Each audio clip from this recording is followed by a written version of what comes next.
ખૂબ તડકો ચાલી રહ્યો છે. 40 ડિગ્રીની આસપાસ તડકો પડી રહ્યો છે મિત્રો. ત્યારે આપણે રોટલા ખાઈને બેસી રેડી આરામમાં છે મિત્રો. તમે જોઈ શકો છો રોટલા ખાઈને પછી આરામમાં છે મિત્રો.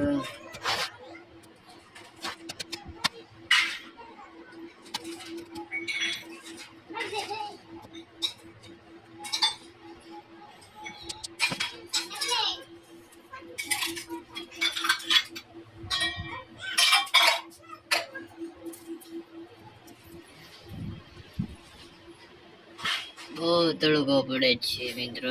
લાઈક કરી દેજો મિત્રો.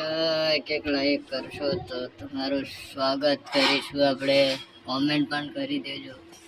જેથી નવા હોય તો કોમેન્ટ કરવાનું ભૂલતા નહીં દોસ્તો. અત્યારે ખૂબ તડકો છે મિત્રો. ગરમીની સિઝન છે. બહુ માહોલ ગરમી છે મિત્રો. રહેવાતું નથી. વાદળા પણ એવા જ છે મિત્રો. બહુ વાદળા થઈ ગયા.